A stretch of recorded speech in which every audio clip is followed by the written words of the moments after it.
Ohio now has its first 3 confirmed cases of the coronavirus.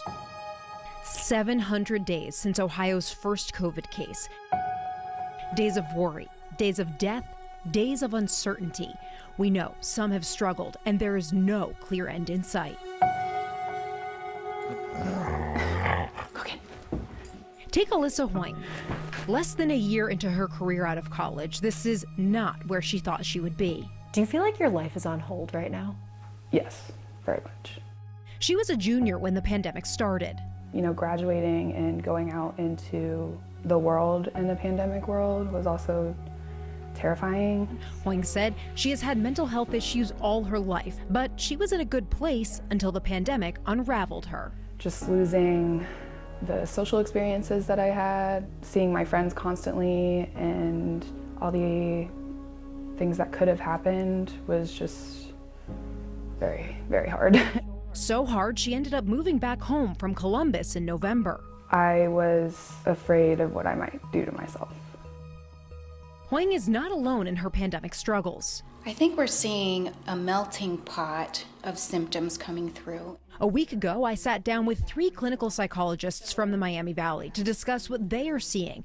Dr. Aparna Zimmerman. Stress, anxiety, depression, grief, trauma, hypervigilance. Dr. Adam Feiner. Added stress, especially chronic stress, rather than short-term. And Dr. Meredith Glick-Briniger. I do think the longevity of this has played a role, how long it's been going on, how uncertain some things still are. What does that do to a person to not just have a really stressful week, but to have a really stressful 2 years? What does that do to someone? It wears the body down, it wears the system down. It increases the risk then of both physical health issues, of exhaustion, of psychological issues. So without that break, the chance to reset ourselves, the risk of ongoing problems or new problems just continues. That can make it difficult to treat mental health concerns, including anxiety and depression. Because there's no chance to rest up and really recover in the way that we would like the person to. And the pandemic is present during therapy sessions. Probably most, but not all, but a large number of sessions will start with people updating their situation on how they're managing with COVID. For many folks, this entire experience of the pandemic is an environmental factor that negatively affects folks. And so they may have developed mental health issues that weren't there before. And others who had them, surely that just made them worse. While more than 3/4 of adults in an American Psychological Association survey said they were doing well during the pandemic, almost 1/3 said COVID-related stress makes it difficult to make basic decisions. And Gen Z and millennials are having the hardest time with this. And it may be because they're still carving out some things in their life with this uncertainty piece, whether it's their schooling, their careers. Like Hoying's experience. I think a lot of it has to do with the loss of normal life.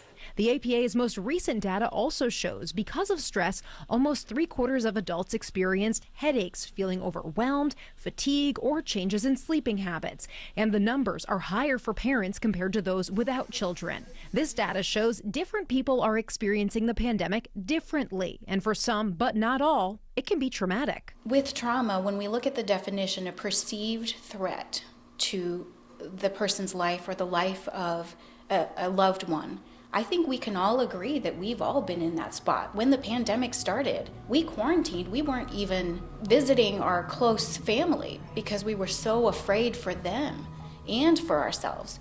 So in that time frame, have we shifted? Yes. But in that time frame, it was very much like a traumatic experience for many. In the Miami Valley, do we have enough providers? No. I will flat out say no, we don't. And now it's from 4 new patient calls a week to maybe 20, maybe more. So it's very difficult to fill that need right now. Something Hoying dealt with. During the pandemic, it was honestly difficult to get help. She eventually got into group therapy and now does weekly individual sessions. Being able to ask for help and realize that you can't do it on your own, that is probably the strongest thing that you can do. All to help get her back to her pre-pandemic mental space in a world that could be far from post-pandemic life. It's okay to not be okay.